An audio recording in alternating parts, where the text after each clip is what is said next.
My boss stole 18 months of my code, presented it to the executive team as his own work, got promoted to vice president, and gave a TED Talk about innovation 6 months later. He thought he'd gotten away with it. I sat in the third row of his TED Talk wearing the same hoodie I wore on the night he stole the project from me, and the moment he opened his Q&A, I asked one question that ended his career, his marriage, and the patent application he had filed in his own name. Stay with me, because the way he reacted on stage in front of 400 people is the part I'll never forget. I was a senior engineer at a mid-sized tech company. I'd been there 4 years. My boss had been there 15 months. His name doesn't matter, but I'll call him Marcus, because Marcus is what he insisted everyone call him, even though his actual name was Mark. Marcus was hired over me. I was up for the lead role.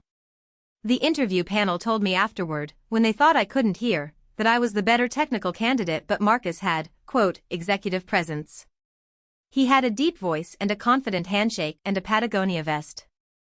I had a master's in computer science and 7 years of production code in our system. The vest won.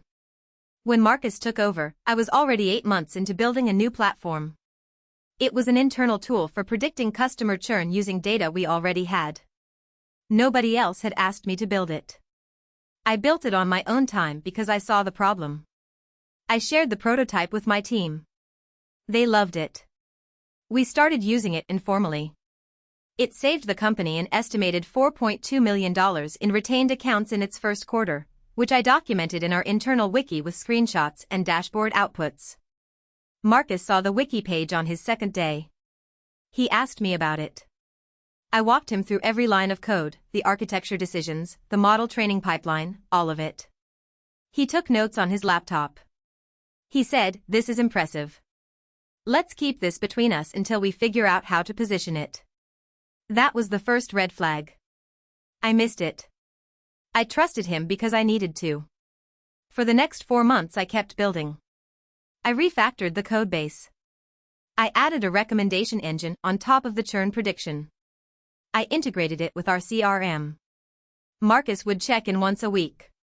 He'd ask very specific questions. He'd take more notes. He'd say things like, "Don't share this with the rest of the team yet, I want to roll it out at the right moment." I should have known.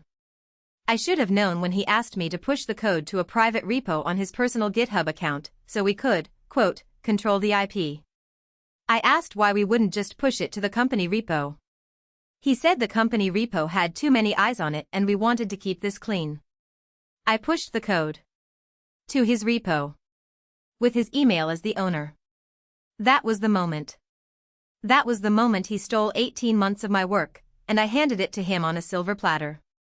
3 weeks later, Marcus presented the platform to the executive team. He gave the presentation alone. I wasn't invited. He told me afterward that the meeting had been moved up unexpectedly and there hadn't been time to loop me in. The executive team loved it. He got a $30,000 bonus. He got promoted to vice president of product. The platform got named after him internally. People started calling it the Marcus engine. I asked, the day after the announcement, to meet with the chief technology officer. The CTO listened. He took notes. He said he'd look into it. 2 weeks later he told me that since the GitHub repo was registered under Marcus's personal account, and since Marcus had presented the project to leadership, and since the company hadn't formally commissioned the work from me, it was, quote, ambiguous territory. He suggested I focus on my current role and put my concerns behind me. I did not put my concerns behind me. I started saving everything. Every Slack message Marcus had sent me asking about the project. Every wiki revision I had authored before he ever showed up. Every email where I had attached early prototypes to my own team. Every Git commit on my personal laptop, which still had the entire pre-theft codebase on it with my name on every single line. I had 18 months of receipts. I waited. I went to work every day. I smiled at Marcus. I did not bring it up again.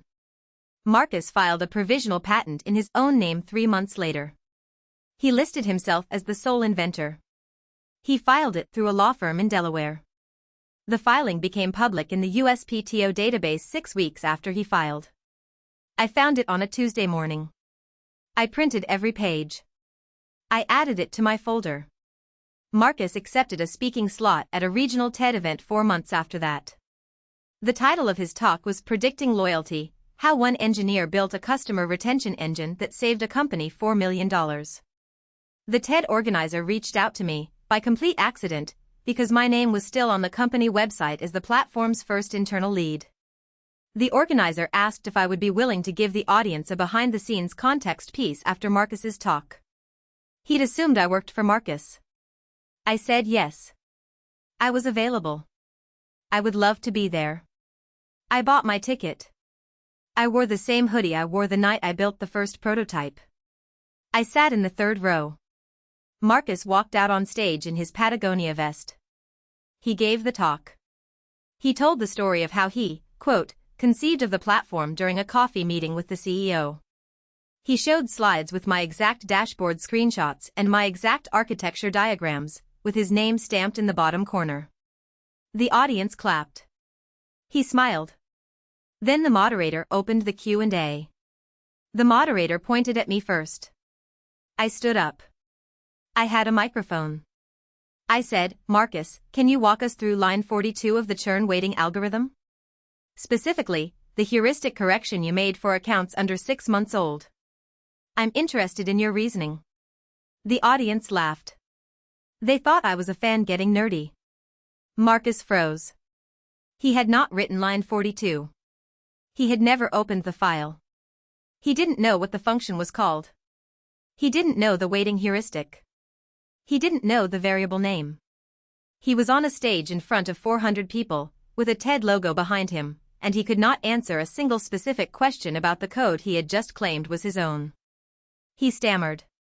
He said, "Great question. Let's talk after." He pointed at someone else.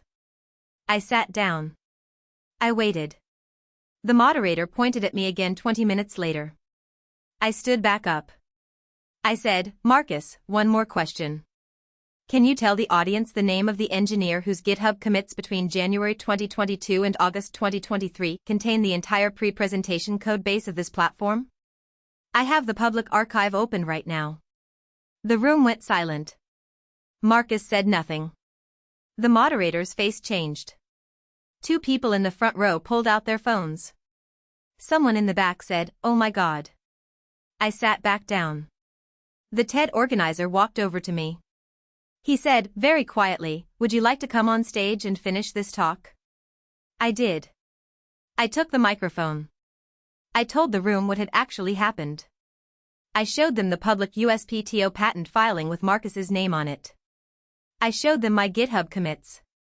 I showed them the $4.2 million internal memo with my name on it from before Marcus had ever joined the company. I showed them everything. The TED event published a follow-up statement the next day pulling Marcus's talk from their archive.